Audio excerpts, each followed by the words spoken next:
Confidently controversial. Confidently controversial. Confidently controversial. You started this so quickly. I did. You told me you were ready. I am. I guess I have to be. What am I supposed to wait for? I don't know. My breathing exercises. What is the Broadway voice ready? Well, you'll never know now because you started it too quickly. But hello, Kim. Hello, Kim. How are you today? I'm good, thank you. How are you, Emily? I am doing very well. It's nice to be here on our podcast, Confidently Controversial. Yes, we never tell people what it's called. We just assume because they clicked on it. It's not like they're like, what is this? I know. Well, I think this was something else I was thinking about this week. Okay. I think real quick at the beginning of the show, I just want to say this.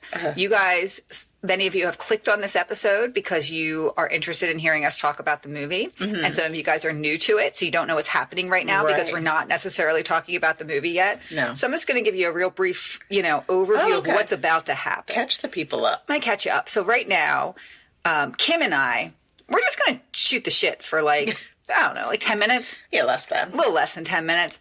And then one of us is going to surprise the other one with the movie. Now, you know what the movie is because you saw the title of this podcast. But right now, I don't know what the movie is. Right, because I picked it. That's right. So just don't tell her. She doesn't know yet what the movie is going to be. And then I'm going to tell you some facts about the movie. That's right. You're going to learn some really interesting things about it. Mm-hmm. Why I picked it. Right. My, some facts about it. Your relationship. My relationship. To the movie. Absolutely. Mm-hmm.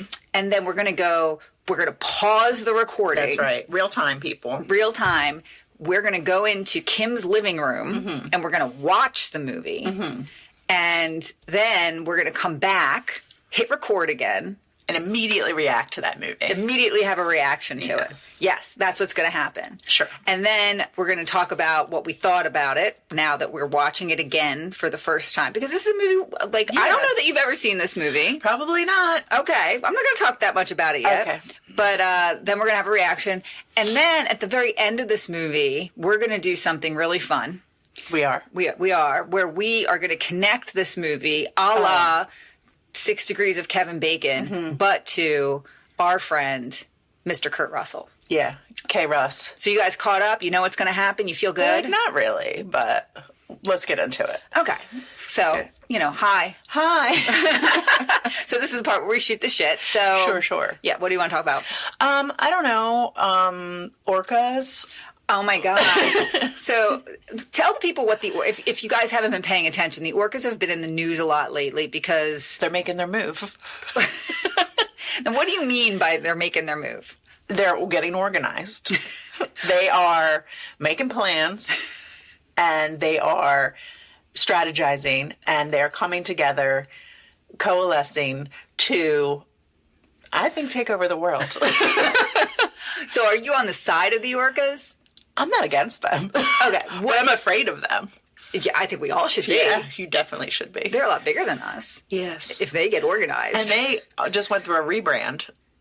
Used to be called Killer Whales. Let's remember. Well, we grew up with, they were killer whales. Yeah. Right. But their marketing people got together and were like, this isn't good for their image. So we're going to start referring to them as orcas again. Which is funny because growing up, we called them killer whales, but we also had Shamu. Yes. Which was okay. As a killer whale. As a killer whale. That's what they called him. Yeah. Yeah. And Free Willy. Willie, yes. He was in the harbor. Right. I never saw that movie. No, we were too old for that movie. Yeah, I think so. I think so too. But yeah, so I think that, I think we talked about it last season, how they were wearing salmon hats. If we didn't talk about it on this podcast, we certainly talked about it with each other. A lot. Yeah. I'm still talking about it. Because the orcas apparently used to wear salmon hats like 37 years ago. And when you say salmon hats, it's not the color. It's an actual salmon. A dead one. That they place up top their head. Right. They're like, ha ha, look at this. How does it stay there? I mean, I don't know. They just have a bunch of dead salmon laying around, so it only has to be a joke for a few moments. I assume they're very funny. So you think it's funny. It's not like, ooh, Hilda, where'd you get that salmon hat? I love it. I think it's like an accessory trend. So you think, like, that's what I'm thinking. It's like a cool thing. Like, oh, that salmon's awesome. Where'd you get that one? Right. Look at that one. It's very sparkly in the sun. But I just don't understand how it's, because I feel like an orca is very smooth, and it's not like they have like a bulbous head. I don't know, Emily. I don't know. Okay, so they've been wearing the salmon hats. Again. Like, apparently this used to be a popular thing. It's like... It's retro. It's like wide leg jeans. Yeah, they're coming back, baby. The people were wearing them years ago. We all took to the skinny jean. You heard that they probably heard the orchids of today heard about their parents who used to wear salmon hats back in the 80s. Right. And now they're bringing them back. Right, but there was a whole period of orcas that were just like, that's not cool. Right. But now it's reemerging as a cool trend. It's de rigueur again. Okay. Does that mean cool? I don't know. I tried to be cool. I don't know what I'm doing. Okay, continue. So what other moves besides I've also the salmon seen hats? that they like are attacking boats and stuff now. Are. They're like ganging up on fishermen. Have you seen the videos of the fishermen like calling in for help while you just hear all these salmon, all these orcas just hitting their boat? Yeah, and then there's also like I saw this video of these people swimming, and they just keep like nudging their toes. Like, they're not really doing anything to them. They're just like, fuck you. Like, I'm not hurt. It's like that thing where, I'm like, not touching you. I'm not touching you. I'm not eating you. Right. I could eat you. Yeah. But I'm just going to bump your toe. Yeah. So there's the orcas. And then there was a whole thing about crocodiles or alligators. Listen, I don't know the difference. Never will. Don't care too low. Right. And if you know the difference, please don't educate us. Right. We don't want to know. We don't have won't we remember that. We don't have room in our brain for it, either obviously. way. One of those those guys is they're like pretending to drown, and they make their little like alligator crocodile paws. I wish you guys could see what Kim is doing right now. Like they make themselves look like a drowning person. Oh God. And so people will jump in and try to save them because they think it's a drowning person, and they're like, psych, and then they eat the person. Oh my God. So like I saw this video and I was like, oh my God, someone's drowning, and there's all these people on the shore that are just like like staring at it or whatever. And then you realize that it's a decoy. Yeah. Oh my God. They're taking back their power, people. They're They sick of this shit. Well, I think they see that we are weak. Yeah. And they're making their move. They've been sizing us up for a while. They're like, oh, we can take them. Right. We'll start with our most robust creatures, orcas and alligators / crocodiles. So they're making their move. Do you think anyone else is going to get in there? The dolphins? I'm always, Yeah, the dolphins, yeah. They're wily. I don't Right. trust them. I don't trust them either. Too slick. Anything in the water, I don't really trust because that's No. their world. That's not my world. Right. I don't need to go in there. No. No. I don't know of any other animals that are making their move right now. I haven't really seen anything. I mean, the monkeys, obviously. Well, they're always looking Did for... anyone find those monkeys? I don't know. It's irresponsible journalism. Just let that story drop. Well, yeah, we should probably do some research. I mean, what we're referring to is it's been months now. Yeah. It was like October-ish. Yeah, I was going to say it was like the fall. And some monkeys escaped from a lab down in one of the Carolinas, I think. Right. And I don't know where they are. They're monkeys on the loose. Monkeys having fun. They're on the lamb, Emma. They're on the lamb, literally. Yeah. They're riding lambs. Probably. Yeah, we're going south in a couple weeks. Hopefully we don't run into any. If I encountered anything like that in the wild, Kim, I'm just going to lay on the ground. Right. Right. And I don't expect you to come save me. You go call the police. Okay. Okay. You're the faster one of us, though. That's true. You should probably run. I'll see what I can do. Okay. We'll see what happens. I can't make any promises. I don't know what's going to happen. But, yeah. But, so, okay. We've bantered. Okay. Are you ready? Stop. You're telling people you're breaking it apart. Like, am I taking away the magic? Well, you know. Okay. Well, let's talk about the movie now. All right. All right. All right. So this is my pick this week. It is. And as you know, I was struggling. Yeah, yesterday I thought you were just canceling the whole podcast because you were just like, I can't do it. I've been in a place. Okay. With the movies or just in life? Yeah. Okay. I get it.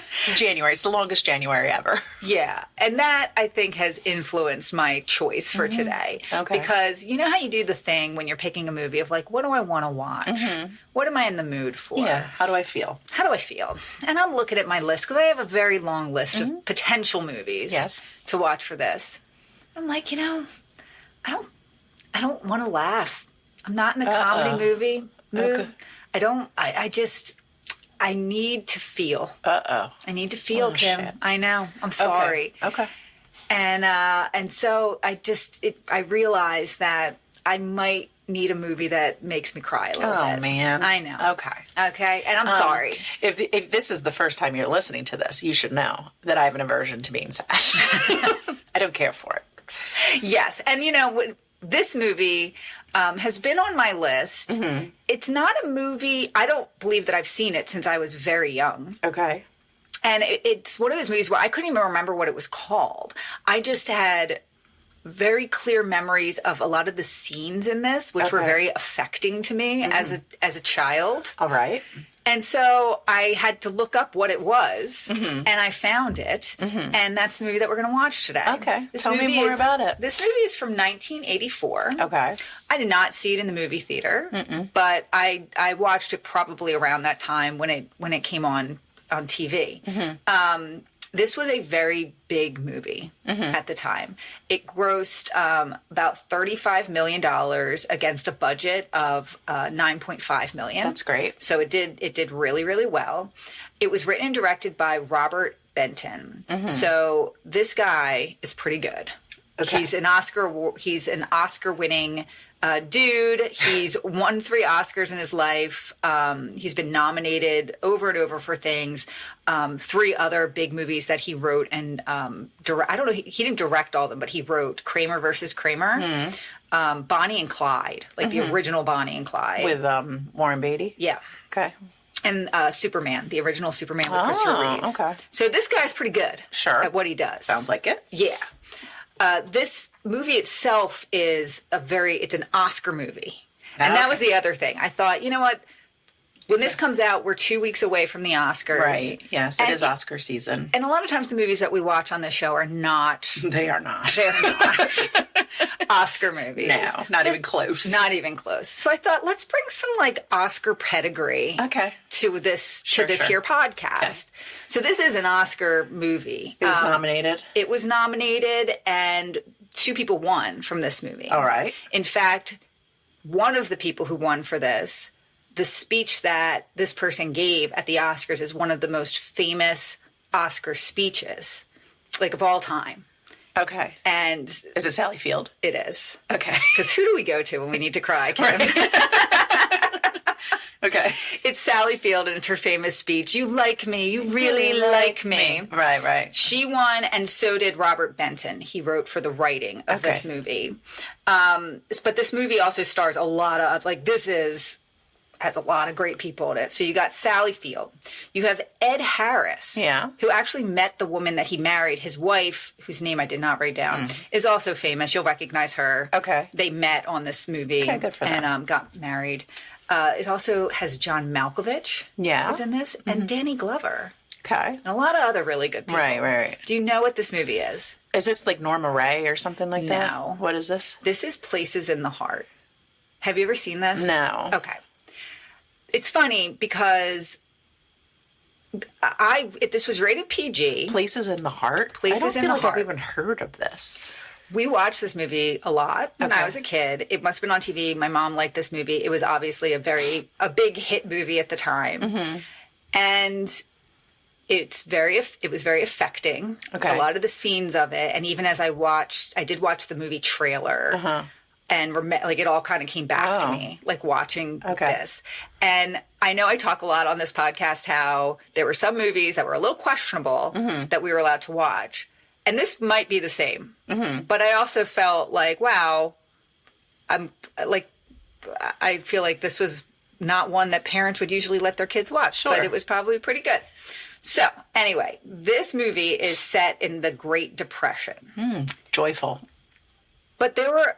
And a point that was made when I was looking at this stuff, there's a lot of movies in the 80s that were set during that time, which makes sense. So that would have been our parents' era. And you had Annie, The Color Purple, like this movie. Okay.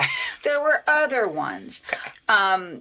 And this movie, follows a widow's struggle to kind of keep her farm and family afloat despite the financial hardship and personal challenges. It's gritty. It's not gritty, but Farm and family? Just Kim. Okay. This is American. This is an American movie. Okay. American triumph. But what's interesting is that a lot of the story around this movie, when I was reading up on it, was that it was not the only movie like this that specific year. And the other two were also, you had Oscar-nominated performances of the lead roles of women in like these other movies. There was one called, they were all called farm movies, is what they referred to them as. Okay. And there was a movie called The River, which had Sissy Spacek and Mel Gibson. I don't remember it. And then a movie called Country, which I forget who was in that one. But like they all kind of came out in the same year and very similar things with it. But I didn't see those ones. I saw this one. Okay. So Sally Field won for this. She's very memorable in this role. But, you know, the movie is set in a place called, I'm not going to be able to say it right, Waxahachie, Texas, which is the hometown of Robert Benton, who wrote it. Okay. The movie gets very high scores, even still. Rotten Tomatoes gives it an 89%. The consensus pretty much is that this is a really good movie. Metacritic scored it high. You had some of the reviews at the time where Robert Benton made one of the best films in years about growing up American. It's moving and often funny. So it's a tonic, a reviving experience right down to the final images. That's what I want, Kim. That's what I want in the movie that we're going to watch today. Okay. You want to be riveted. I want a fucking tonic is what I want. Okay. But you know what, Roger Ebert... That guy. He doesn't like much. He's got to find something to say. I like this. I want to read you what he wrote about it. Please do. He wrote, memories provide the material for a wonderful movie, and he has made it. But unfortunately, he hasn't stopped at that. He has gone on to include too much. He tells a central story of great power, and then keeps leaving it to catch us up with minor characters we never care about. Okay. It's too much. It's too much. But it was an Oscar powerhouse, and it was nominated for 7 Oscars. Yes, it won the 2. Okay. So it's pretty great. But I did go back, and I was interested to see 1985. What else? What else was going on at the Oscars that year? So what won Best Picture that year? Amadeus. Amadeus. Yeah, and this movie, and I don't know some of the Killing Fields. I don't know what that is. That sounds terrible. It does. Passage to India. I don't know that. A Soldier's Story. Terrible. We're currently in Oscar season, as you said, and I feel like this is what happens. All of a sudden, it's just like all these movies you've never heard of are nominated for Oscars. Well, they said that this year in particular is pretty bad in terms of like stank movies, just picking movies that nobody's seen or cares about. They say it's like so international, right? That it just. I'm going to be very interested. I love watching the Oscars. It's just, I love seeing everybody all dressed up. The whole just thing pageantry. of it. The pageantry. I love it. I eat it up. Yeah. But I don't know any of these movies. I know. The only one I saw is Wicked. I saw Wicked. I did. I didn't care for it. I know. You didn't. And I think that speaks of my character. I get it. I'm terrible. I also told you had to watch it in the movie theater, and you didn't. And I really feel like that's where you went wrong. Okay. But anyway, go on. We're not talking about Wicked. We're not talking about Wicked. But even this, like, I mean, Amadeus, I definitely saw. That one Best Director. Starman. Best Actor, you had the guy from Amadeus, Jeff Bridges, Albert Finney. Tom Hulce from Amadeus was also in there. Whoa.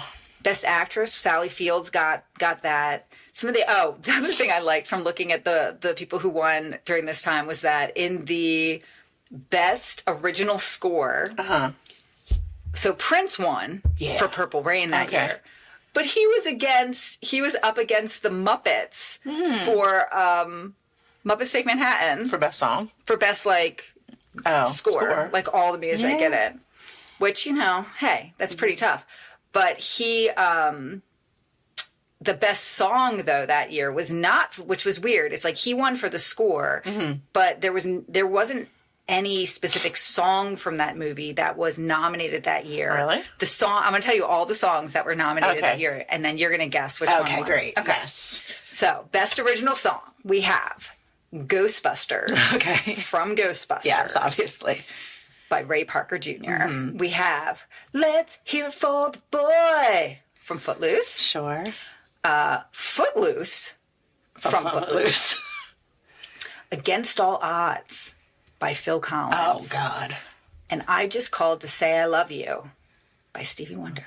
Okay, what movie was Against All Odds? Is that the movie called Against All Odds? Yes.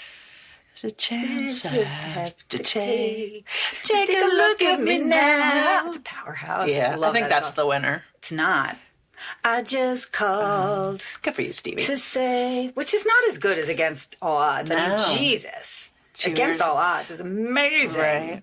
Got 2 ears and a heart, don't I?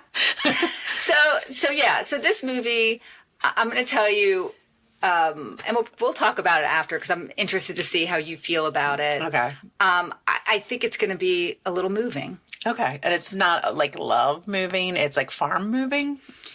It's farm moving. It's Okay. Do you like think a I'm going triumph. to connect with this film on that farmer level? I think you're going to connect with this movie on the level of a woman who Doing her best. is just doing her best. Okay.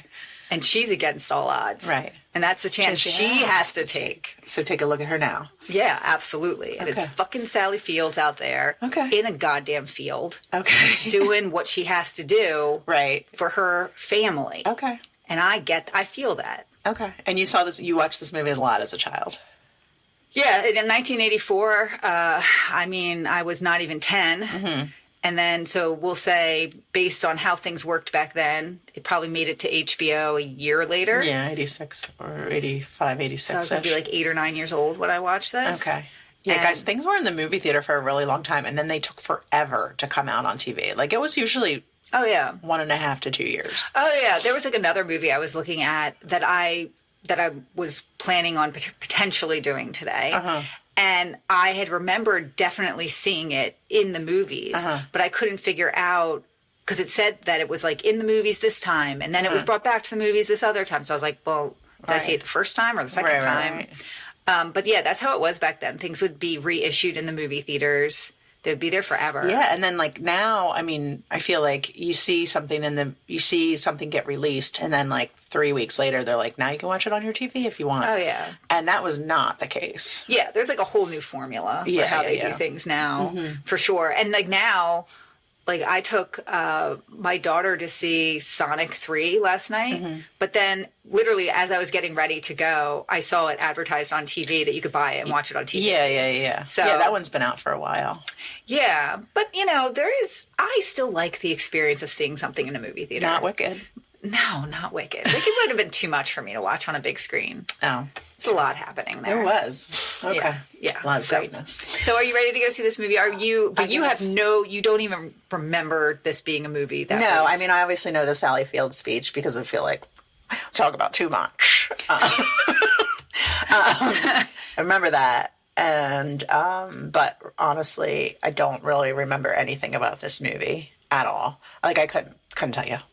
I just think as a little kid watching it, it was like some of the things I definitely probably didn't understand, but I have internalized them Okay. in a lot of ways. And the more I thought about this movie and thought about the different parts of this movie, some of which I did not remember until just watching the trailer, I remembered more of it. Okay. I was very affected. Okay. by Is a it lot of these available to things. watch? Yes, it definitely is. All right. Sounds good. We're going to go watch it. We'll be back. Controversial.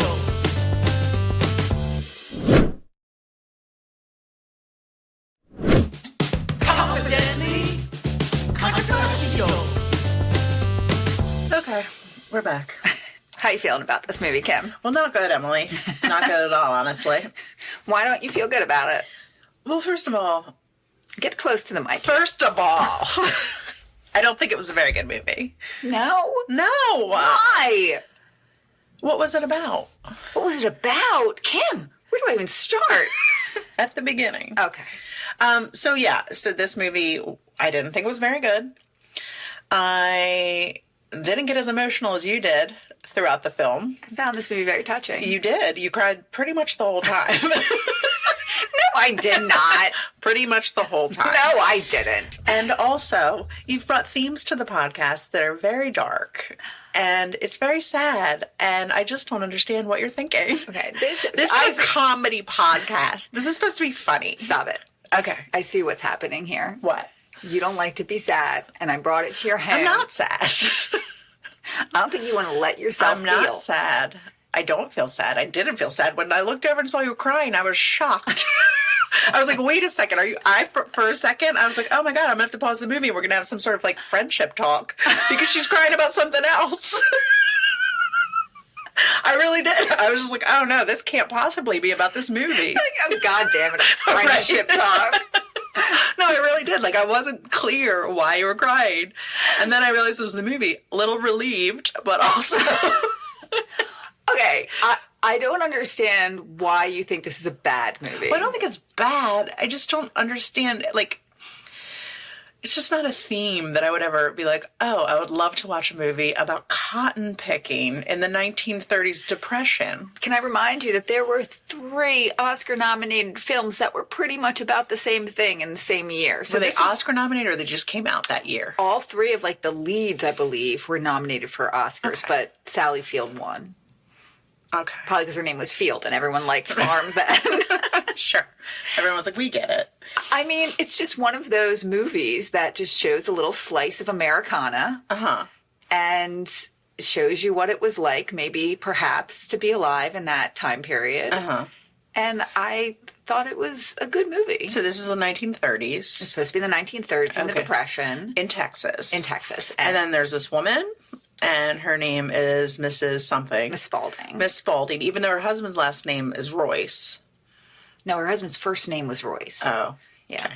Okay. He's the sheriff. Mm-hmm. And immediately you know that man's not going to live.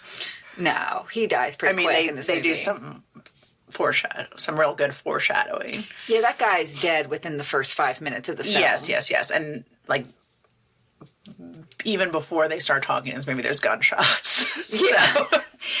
So Mr. Royce... His name is Royce. His name is Mr. Spaulding. Mr. Royce Spaulding is married to Mrs. Spaulding. Obviously. What's her first name? Sally? I don't know. No, Edna. Edna? Edna. Oh, God. Okay. Did you watch this movie? What were you doing? I watched it. I wrote down notes. You didn't write anything. Because it's all in my head. I was taking it all in. I was enjoying the film. Okay, so they're a family, and they have 2 children, Frank and Possum. I know. Don't you love Possum? I do love her. She's very much like a scout type character. Yes. You know?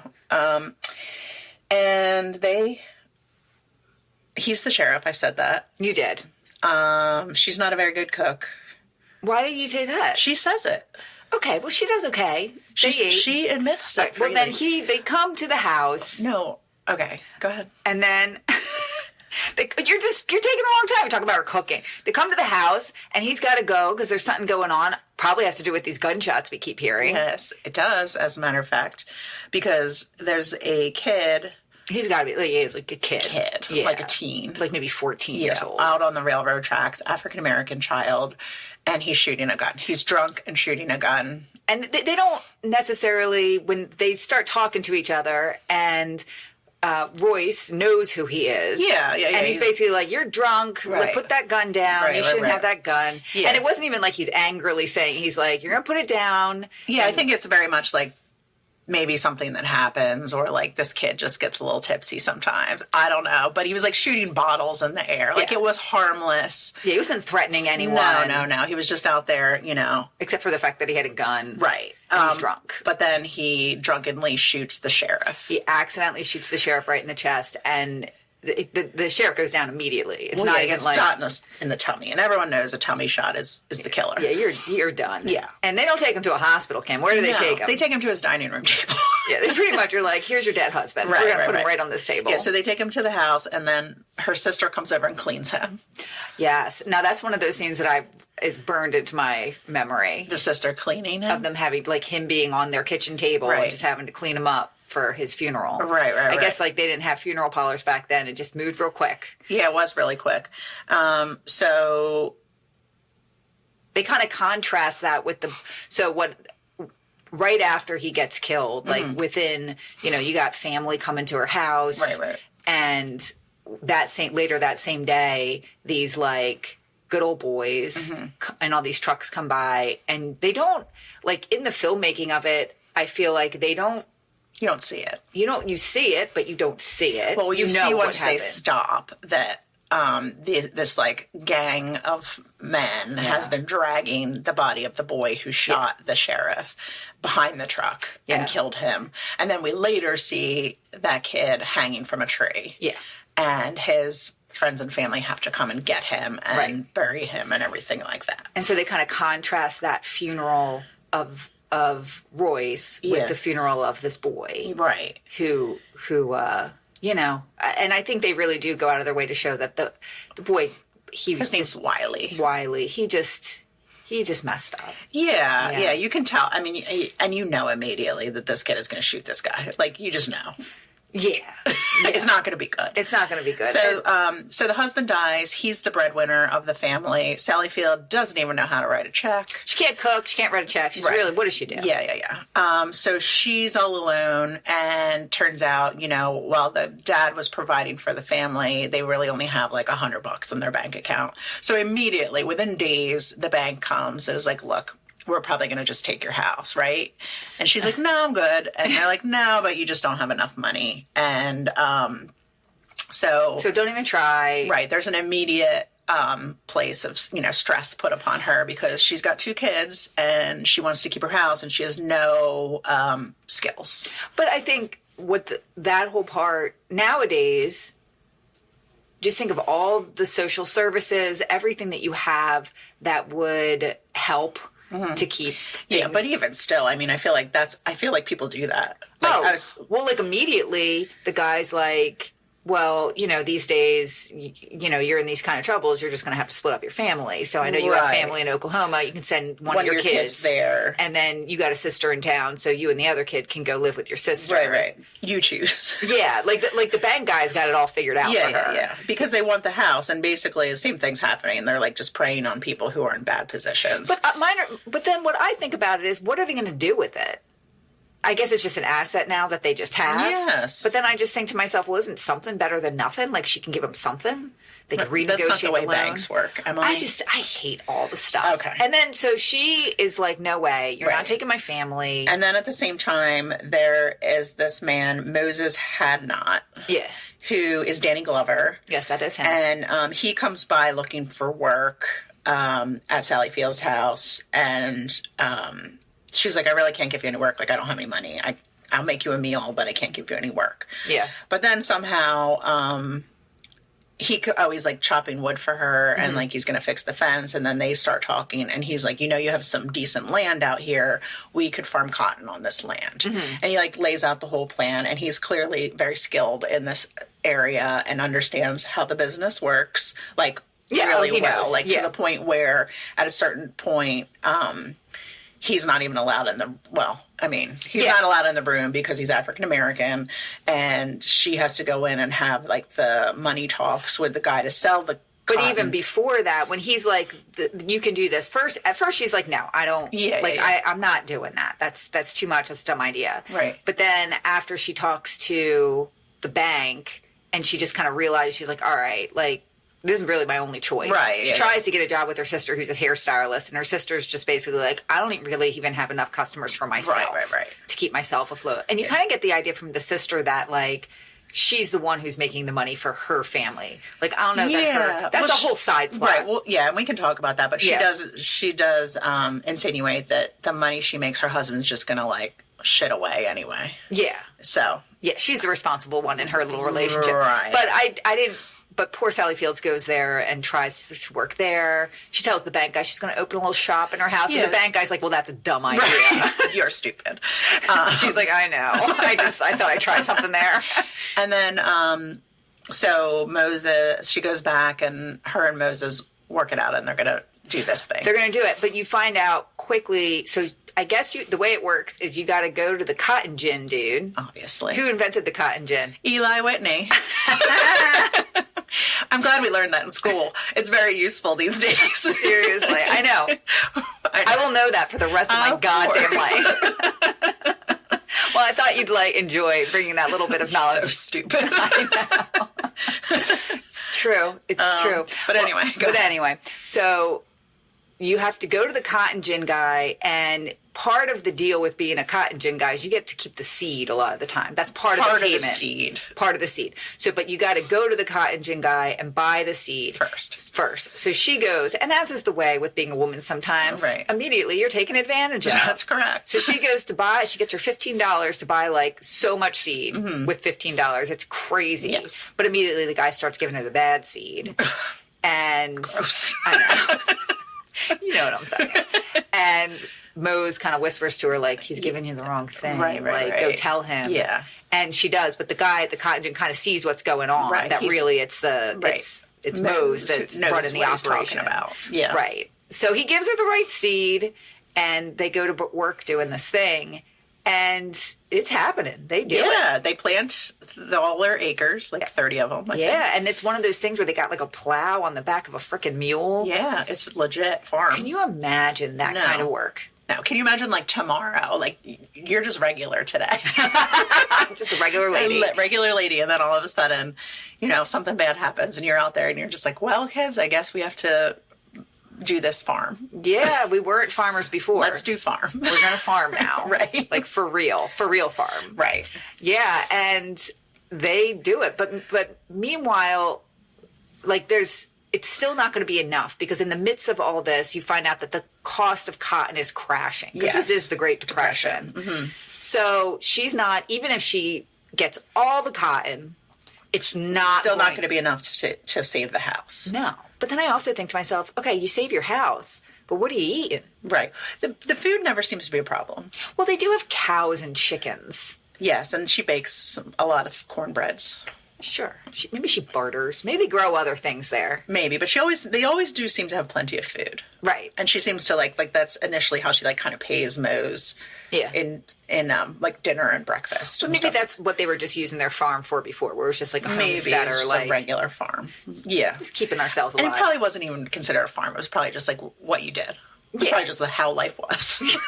Yeah, I didn't see a big grocery store in town. No. All there's is a goddamn huge church. Right. Which is a cathedral church. And then, but in the meantime, the bank guy just stops by the house and he's like, hey, I've got a great idea. Since you need money, why doesn't this blind guy live with you? Right. And who's John Malkovich. He's John Malkovich, who is the bank guy's brother-in-law, who's basically he lost his sight in the war, and he used to live with his mom, and then his mom died, and now he's been living with me and my wife, and he's going to live with you now. And as my husband said when he came through, came through the living room, he goes, John Malkovich, that's never good. But truly, this is pre-John Malkovich being notorious. But this is what made Malkovich Malkovich. Yeah. This is a good... It's a quirky character. It's a quirky character. He is basically just listen, you leave me alone, I'm going to leave you alone. Right. I'm blind. Right. I don't need much. I just want to listen to my books on record. And I guess he makes his own money because he does... caning. He canes chairs. Chairs and brooms. And makes brooms. Yes. So he has a skill. But at the same time, when they're in the thick of it and they're under deadline to get this cotton picked, he does not help. He cannot do that, but he can make a broom. He's got a certain set of skills.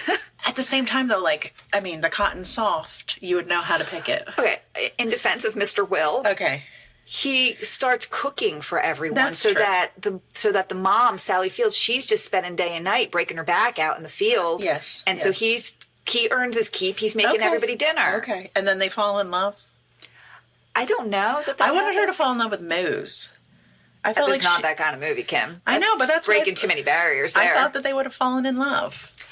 No, she loved her husband, and it was still too fresh. Yeah, but then don't you think Malkovich was hitting on her?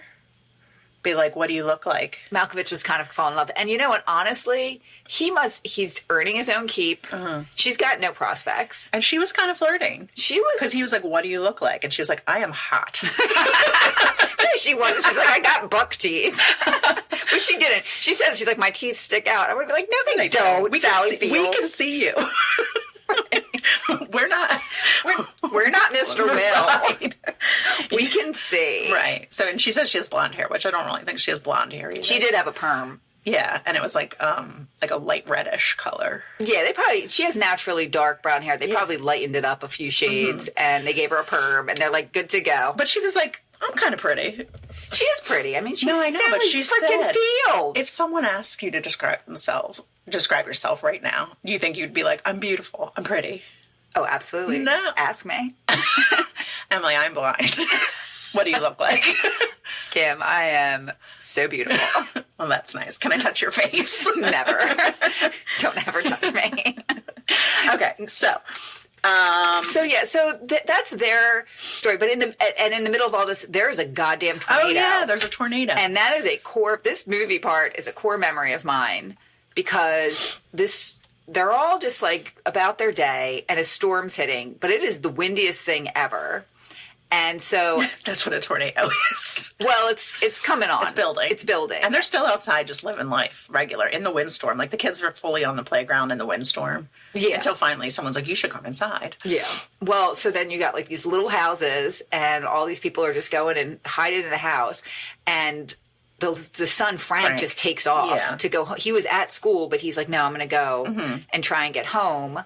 In the middle of all this, Possum's upstairs. A tree breaks through the window, and Mr. Will goes and saves her. He loves her because previous to this, Frank got caught smoking at school, and he got his butt beat. He did. He got walloped, and Emily cried.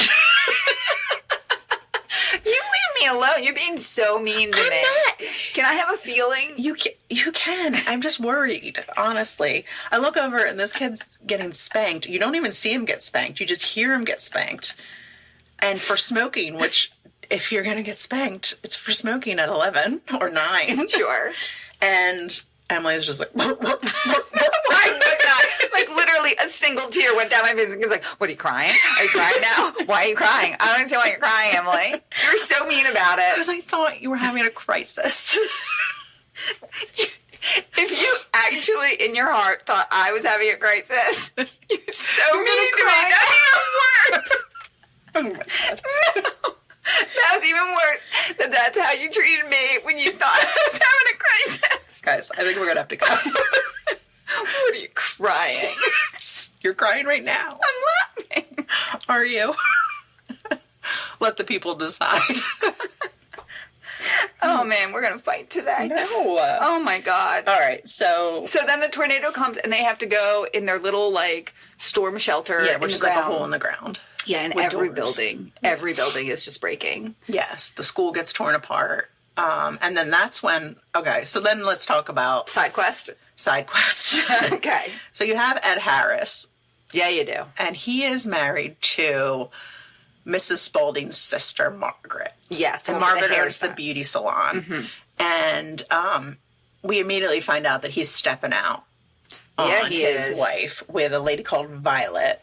Yes. And Violet's also married, and she's a teacher. And not only is she also married and living in this town, that's like, so he and Margaret are a couple, and Vi and her husband are like their couple friends. Yeah, they're like all besties. Yeah, and they play cards and stuff together all the time. They go to that weird hoedown dance in town. At someone's house. I don't think that was someone's house. I think that was a hoedown house. Hoedown house? It was a party house. Okay. You're like, okay. Moving on. So, yeah, so they're banging in like an abandoned house. But I don't understand what Ed Harris's long game was with this, because he keeps saying like, oh, we're going to go make this right. But how? Because he doesn't, it's not one of those ones where he really doesn't love his wife and he's stepping out. Like he's at the very same time that he is banging Vi, he's very much acting like he's in love with his wife. Yes, and like it's implied that they also bang. Yeah. And then Vi gets upset about it because she can tell. She can. And she's just like, you know what? Like, I need to end this. Mm-hmm. And then, she's the teacher at the school.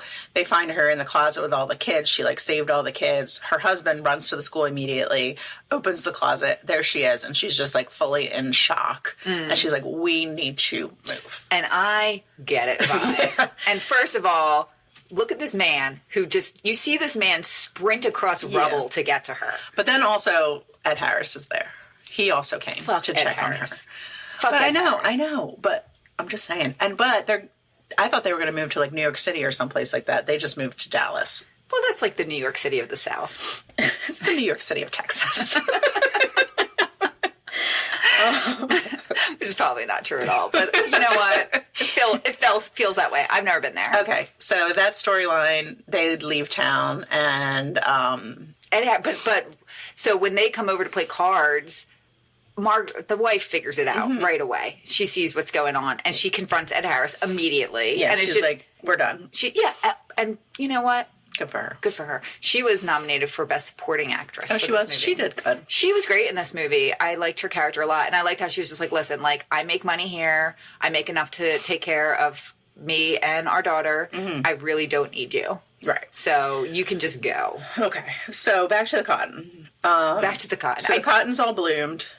Yeah, it is. And the field is ready to go. And there's some kind of contest for the ginners. Whoever gets the first cotton to press or to whatever. To gin it? Whoever gins the first cotton gets $100 and, like, bragging rights or something. Yeah, like it's that. like a big competition. It seems to be like the bragging rights are more of the thing. So smart Sally Field notices this, and that's why she's like, we're gonna get our cotton to our cotton guy first, so that he wins this prize. So we have to beat all the other people. And Moses is basically like, impossible. Yeah. It's going to hurt to pick the cotton. Because he was going to do it all by himself. Yeah. Take his sweet time. Yeah. But then Sally Field's like, no, I'll help you. And he's like, well, you're going to cut your hands and it's going to suck. He's like, you don't understand how hard it is to pick cotton. Yeah. And then so they start doing it and they're going real slow. And Moses is like, this is not going to work. And Sally Field's like, how many people do I need to hire? So she hires a whole team of people, and including the kids, and then Ed Harris and the sister, they're all helping. I love that about this movie. Yeah. Ed Harris and the sister, they're just going to they put it all aside for the They all swoop in and they're picking the cotton. And it does cut the shit out of their hands. They've all got, like, bloody cuts and scrapes on their hands. It does seem horrible. It seems like your back would hurt tremendously. It just seems... I think it's hot. We just forget that cotton comes... That's how we get cotton. It's just like a little flower. Right. The fabric of our lives. It is the fabric of our life. And the other thing that's funny to me is I noticed there was something at my house, some product that we bought recently, and it said on there, like, plant-based fibers or something. And I just thought, is it cotton? Oh, right. Why is this some kind of selling point? Is it just cotton? That's plant-based. No.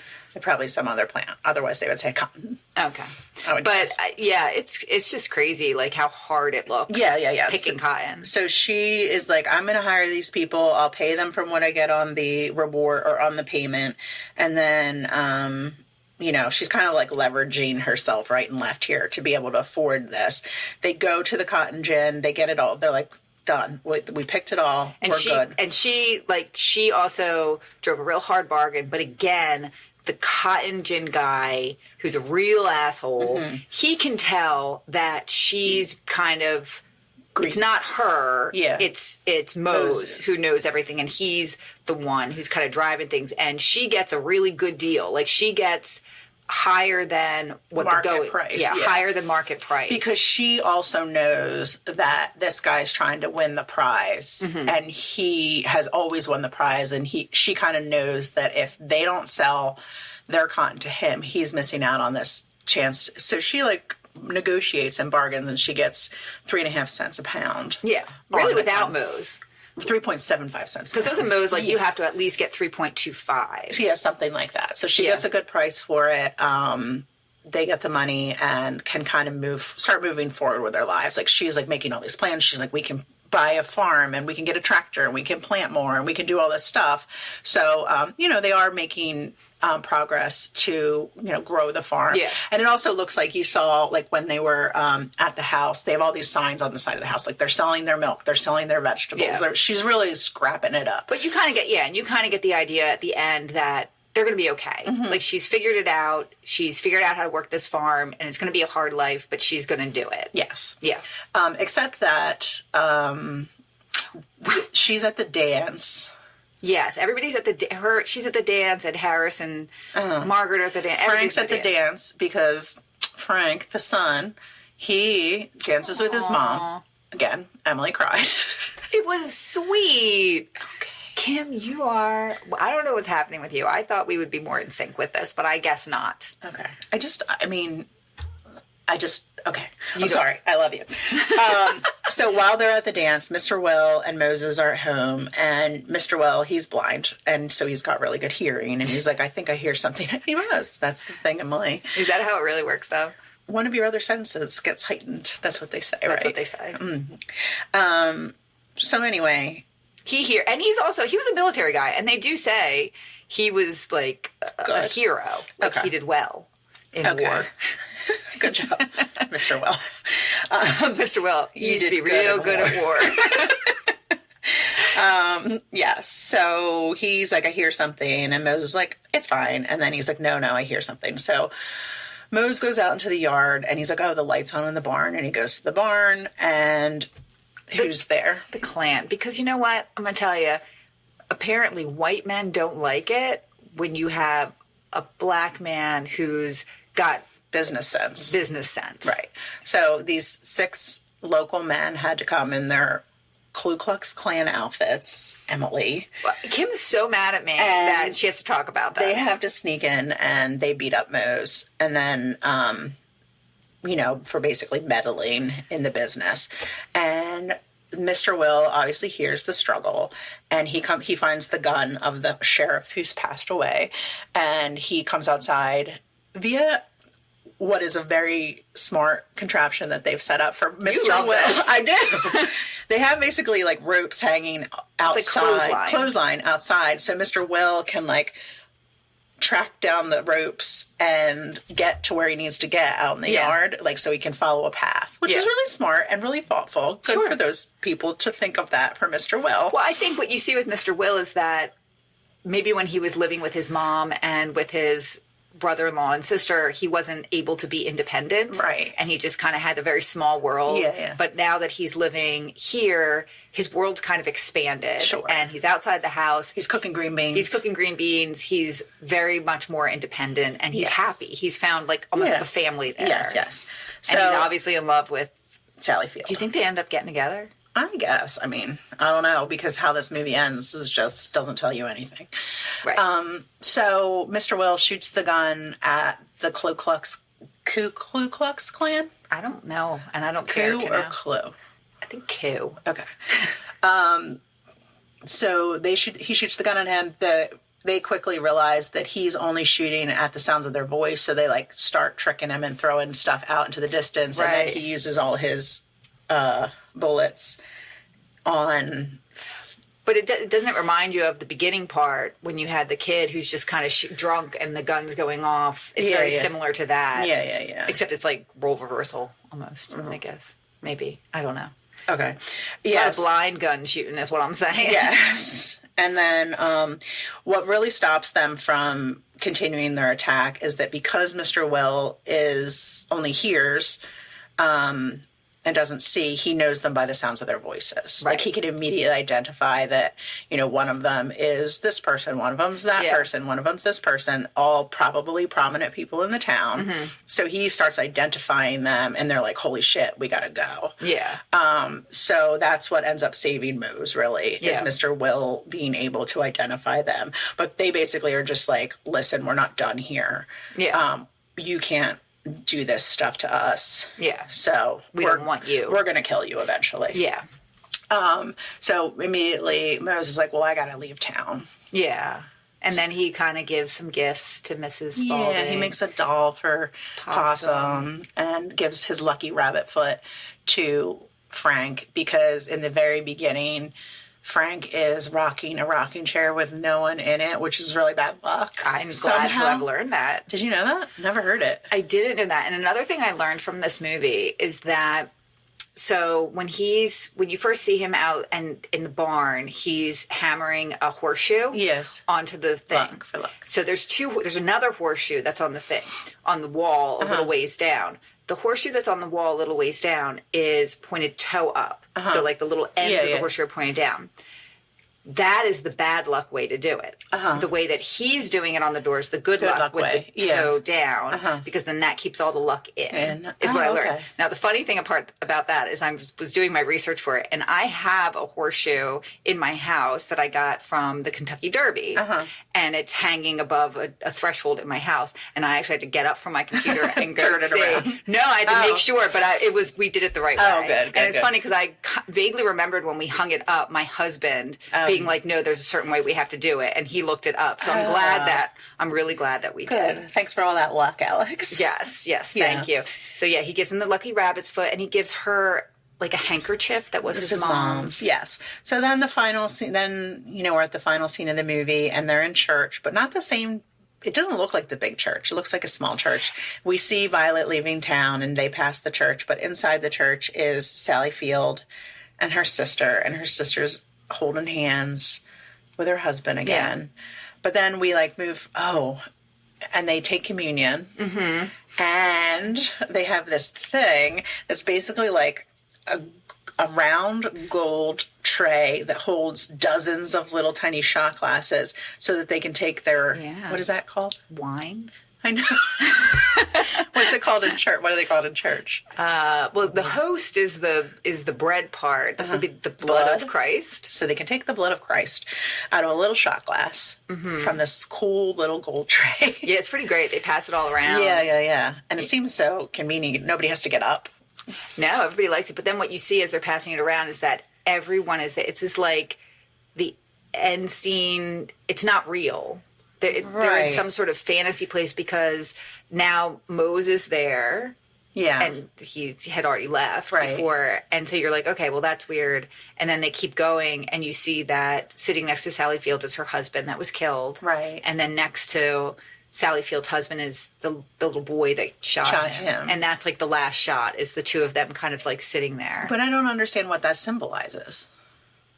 I mean, I feel like, I don't know. It's something we'll have to look up and learn about. Okay. I mean, maybe that's supposed to symbolize heaven in the church and everybody's kind of together. So they all died at the end?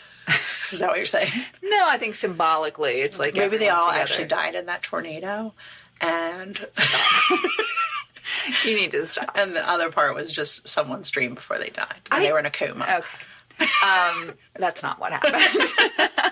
But well, you don't know what did, so it could be that. It's true. I mean, it's something I will look up maybe and see what the theories are. Okay. I kind of took it as this is heaven and they're together, and even in heaven they're seated next to each other, and the last thing in the movie is the boy who shot them just kind of say peace be with you or something, and it's nice. I don't know why you hated this movie. I thought it was beautiful. All right. I'm very glad you liked it. I'm so glad. I'm sure our listeners will run to watch it. Maybe this... Okay, first of all, these are Oscar-winning performances here. These are some amazing actors delivering in this. You know what? One thing I want to say? What? Danny Glover? Yeah. A little hot. Oh, yeah? You were into it? Yeah. Okay. He's cute. Yeah, I mean that part in the tornado where shirts flying off. I know. Okay. Good for him. You were into it. I was. Okay. I mean, I didn't have that feeling about anyone in this movie, but I enjoyed it anyway. You loved Malkovich's bald spot. You know what I did think about with Malkovich's bald spot? I had some thoughts about it watching this because both him and Ed Harris are sparse. Yes. Like, as we all know, Ed Harris is pretty much completely bald at this point, as is John Malkovich.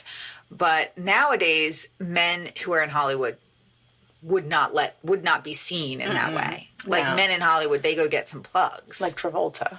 Yeah, they all do something about that. Yeah. That's why I respect it. That in the 80s, men just were like, okay, this is my hair. This is what you're getting. I just think it was different. Like there was a different look and feel to movies that was much more realistic. Because you had people that had buck teeth. Not Sally Field, but other people. Right. And you had people that were bald, and you had people that had bad skin. I mean, look at Bill Murray. I mean, he's a fucking star, and he's got terrible skin. You know what I mean? Like, there's just so, like, it was just more real people. Well, and I know I often talk about people's hair, but I do feel like nowadays I'm just so... I'm often taken out of it watching movies or TV shows today because it's either very obvious that people are wearing wigs, even the women. Emily knows a wig when she sees one. Well, it's just not realistic hair. Like, we know what real hair looks like. Because I never notice. I've never noticed a wig in my life. If you're in real life and you were talking to someone, you wouldn't know that they're wearing a wig. It happened to me one time because I feel like you've made me very aware to look at people's hairlines. But I've never, ever, ever been like... I'm not down on someone who's wearing a wig or anything like that, who's trying to like make themselves look better. But I'm saying that in movies, they make their hair look so good it's unattainable, but they try and act like it's regular. Like, so women often wear extensions or they have all this stuff. Sally Fields, they just took her hair down a few tones and they gave her a perm, and they're like, there you go. You're poor now. You're poor now. Right. You're in a farm. But I feel like nowadays... it would be a wig. But I feel like, but at the same time, I feel like we've established this standard also in movies where, like, if someone's hair is not perfect, it's noticeable, and you're just like, I don't like that. Fix her hair. I can't concentrate. But did it throw you off in this movie? Like, their hair wasn't perfect in this. No, but it was done. Well, also they were trying to be, not. Well, they were poor. Wealthy. Yeah, they were poor. So it was meant to be. Also, I really liked the houses in this. Yeah, me too. Yeah.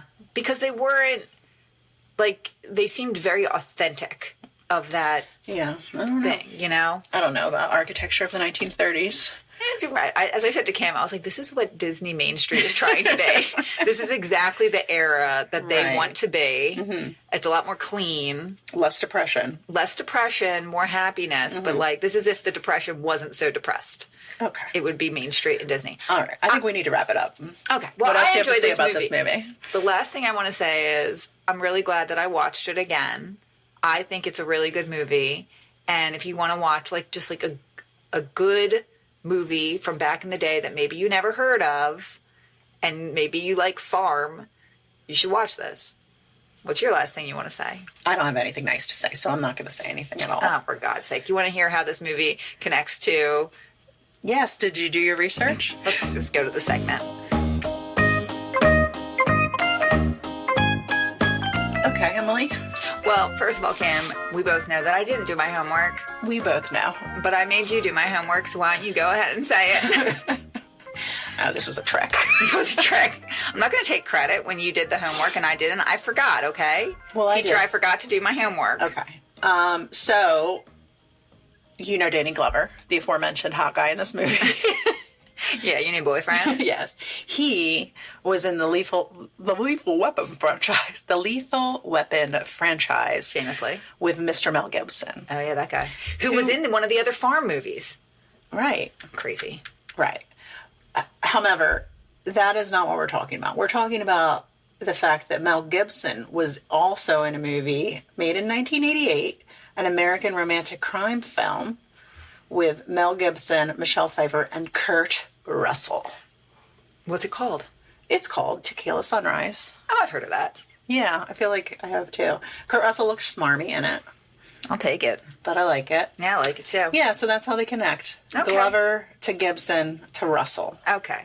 Well, I feel like you have a bit of an attitude problem today. I don't. I don't even know what I'm going to do after this, but what should all the other people do who are listening? They should like and subscribe to our podcast because we're not always this mean to each other, and we always don't watch movies that have the Ku Klux Klan in them.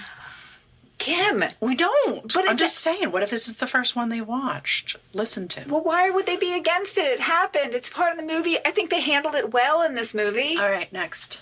Okay. Well, you can find us on TikTok today. Oh, or yeah, maybe. it's back. It's back. Mm-hmm. Confidently Contro. Mm-hmm. We're on the Instagram at Confidently Controversial. We have a website. It's confidentlycontroversial.com where you can see our other episodes, and you can also buy merch. Yep. And we also have YouTube, and we have all the things, and you should find us, and you should listen to all of our old episodes and really embrace the way we do these shows, which is fun. Mm-hmm. Yep.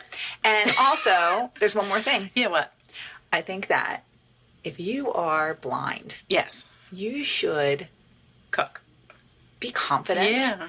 And do things like cook, put some rope in your yard so you Yes. can run free. Right. So you can figure out where everyone is and get around the yard. Mhm. Absolutely. You should do that. But you shouldn't.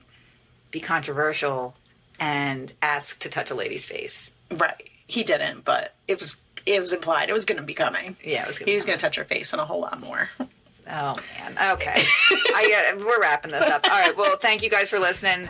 I love you. I don't know how Kim feels. I love you too. Goodbye, guys. Bye. Controversial.